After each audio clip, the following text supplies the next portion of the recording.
Hello friends. कालच्या पार्टमध्ये मी तुम्हाला सांगितलं की माझ्या भावाचं लग्न ठरलं होतं आणि तिथून पुढचं मी तुम्हाला आता सांगणार आहे ह्या व्हिडिओमध्ये. माझ्या भावाचं लग्न ठरलं 15 दिवस, म्हणजे लग्नाची तारीख काढली होती, लग्न 15 दिवसावर आलं होतं. परंतु ऊसतोड चालू होती आणि माझ्या त्या भावाकडे म्हणजे लोक पण कमी होते आणि त्याचं एकतर गेल्या वर्षीचे पैसे, ह्या वर्षीचे पैसे त्याच वर्षी द्यायला पाहिजे होते परंतु दिलं नव्हतं. तरी तो गप्प बसला होता कारण की मी म्हणजे माझा भाऊ होता तो चुलत म्हणून. मग असं बोलणं झालं की माझा नवरा बोलला की मी येतो ऊस तोडायला दाजी तुमच्याकडं. मग तो बोलला की हा चालतंय, गेल्या वर्षीचे पैसे दुसऱ्या वर्षी आम्ही फेडायला गेलो. पण 15 दिवस टायमिंग असल्यामुळे मी ऊस तोडायला जायला लागले आणि गावातच टोळी चालत होती त्यावेळेस.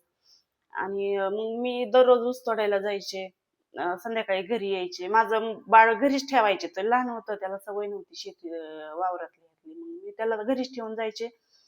असं करता करता जवळ लग्नाचे दिवस येत होते. लग्न 2-4 दिवसावर आलं होतं. मग तोपर्यंत तो चांगला राहिला आणि लग्न 2-4 दिवसावर आलं. मग लग्नाला गावाकडे कसे सगळे पाहुणे रावळे जमा होतात. नवरी पण आमचीच होती, माझ्या मामाची मुलगी, आणि भाऊ पण. त्यामुळं माझ्या आत्या वगैरे सगळे सगळे टोटल लोक जमा झाले होते. मावशीचे पुरी जावाई अख्खे पाहुणे. आणि लग्न आमच्या घरी असल्यामुळे सगळे आमच्याच इकडे आले होते. तर तेवढ्या माणसामध्ये मी दररोज ऊस तोडायला जायचे. संध्याकाळी येताना वाड, गवत, आईच्या घरी जनावर ते होते त्यांच्यासाठी घेऊन यायचे. आणि माझा मुलगा ना लय खूप गोड होता दिसायला. त्याला कोणी पण म्हणजे माझ्या मावस बहिणी ते सांभाळायची. मग मी जायचे ऊस तोडायला. मला ना लय कस तरी असं वाटायचं की सगळे लोक आपल्या, माझ्या सख्ख्या भावाचं लग्न, मी एकुलती एकच बहीण, आणि सगळे लग्न जमा झालेत. सगळे, आणि खूप छान असतं वातावरण लग्नाच्या घरचं, तुम्हाला तर माहिती आहे. आणि मी कुठं तरी ऊस तोडायच्या फडात असायचे. पण सुट्टी पण काढता येत नव्हती कारण माझ्या जागेवर काम कोण करणार मग. म्हणून मग मी हळदीच्या दिवशी घरी राहिले. ज्या दिवशी हळद होती माझ्या भावाची त्या दिवशी. आणि मग दुसऱ्या दिवशी लग्न होतं. तर ह्याचं म्हणणं असं होतं की मला 1 तोळा घालायला पाहिजे, मी एकटाच जावई आहे म्हणून. परंतु माझ्या आई-बापाची परिस्थिती नसेल किंवा हा व्यवस्थित राहत नव्हता, सांभाळत नव्हता मला वर्षभर. म्हणून काय काय असेल ते प्रॉब्लेम, त्यांनी काय अंगठी वगैरे केली नाही, फक्त कपडे वगैरे घेतली होती त्याला. मला पोरांना कपडे हे घेतले होते. आणि एवढ्या मंडपामध्ये तो दारू पिला आणि लग्न हे लागलं. तर तुम्हाला सांगते, या लग्नामध्ये अक्षरशः त्याने दारू पिऊन एवढा राडा घातला. माझ्या सख्ख्या भावाचं लग्न होतं, अख्खे पाहुणे रावळे होते, सगळी लोक जेवत आहेत, आणि त्या पंक्तीमध्ये त्याने शर्ट काढला आणि असा गोल गोल फिरून माझ्या अंगावर फेकला. आणि मला म्हणला की मला अंगठी नाही घातली, काय नाही, तू आताच्या आता माझ्यासोबत चालायचं, तुम्हाला इथं राहायचं नाही म्हणला. असं नाही तसं नाही. तर मग मला जेवण पण करून देईना तो, माझ्या भावाचं लग्न असून पण.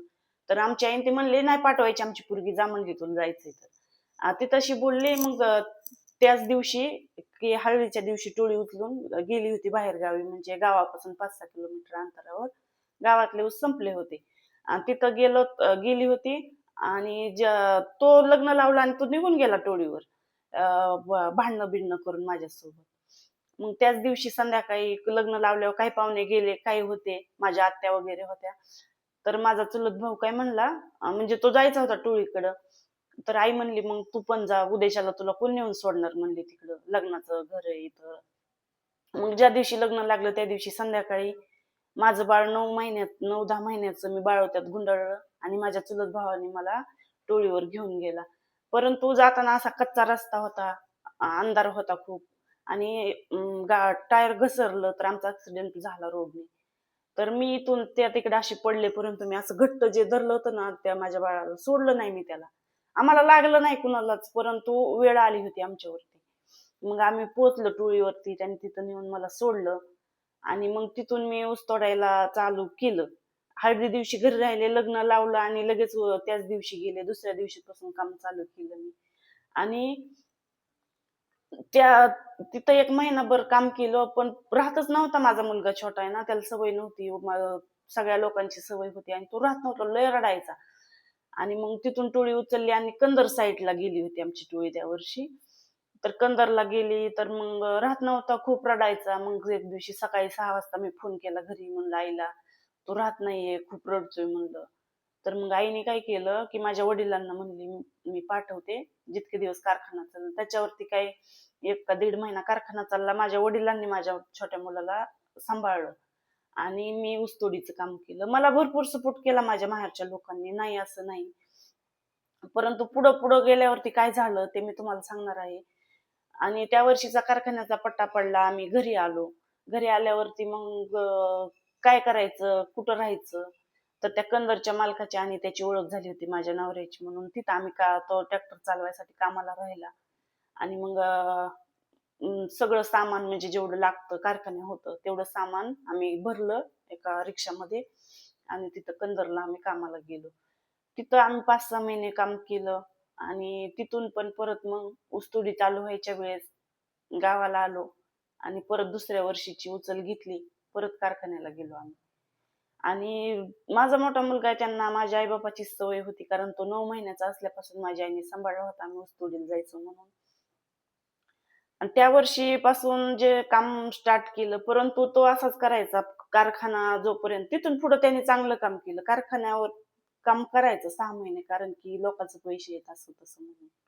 परंतु जी उचल घेईन ती दारू प्यायची, मजा करायची, 6 महिने खायचं प्यायचं ऐश करायची, ते पैसे फेडायला जायचे. त्याच्याकडून कधी 1 रुपया पण इन्व्हेस्टमेंट झाली नाही किंवा काहीच नाही.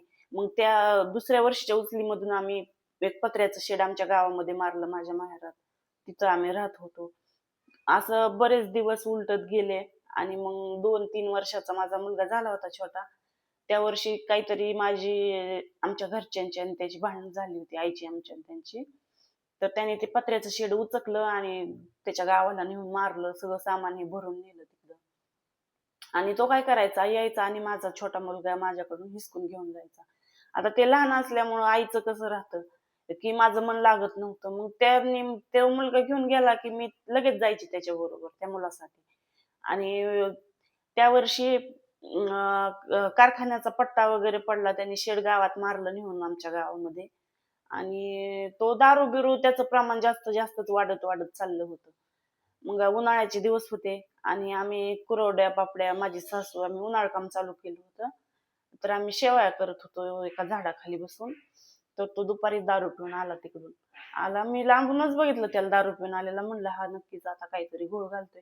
ते दारू पिऊन आलेला बघितलं की माझ्या सासून तिथं थांबायचं सोडलं. तिला घाबरायची दारू पिल्यावरती.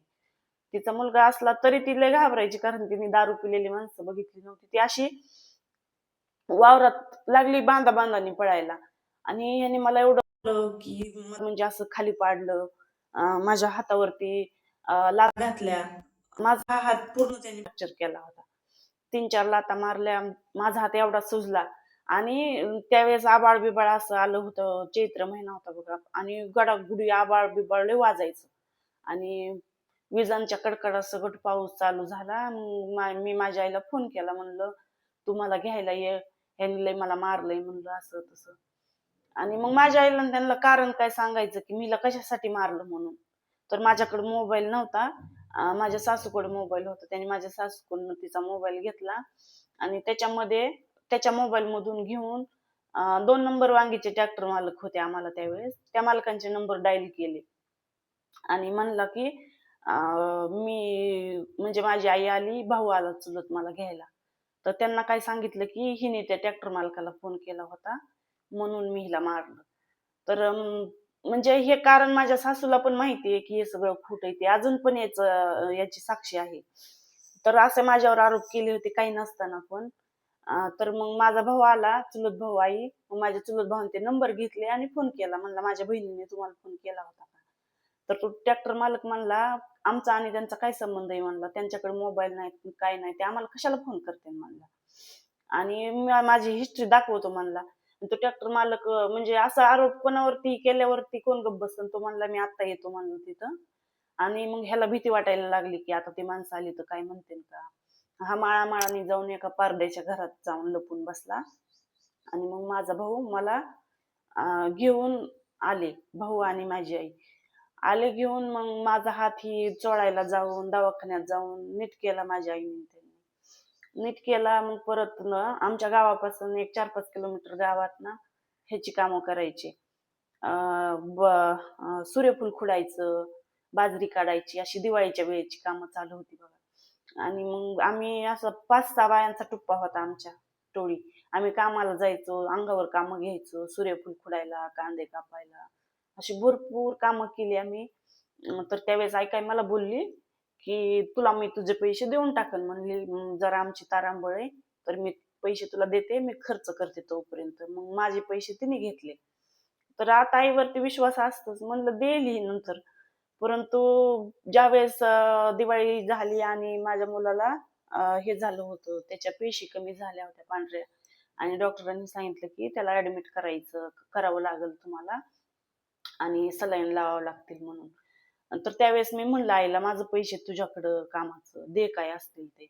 तर माझी आई मला बोलली की 2 पोरं तू खाल्ली नाही का, इथं राहिली नाही का, तुझा दवाखाना केला, त्याला नाही का पैसे गेले, आणि तू कशाचे पैसे मागते, आता तुला पैसे नाही देणार म्हणले मी.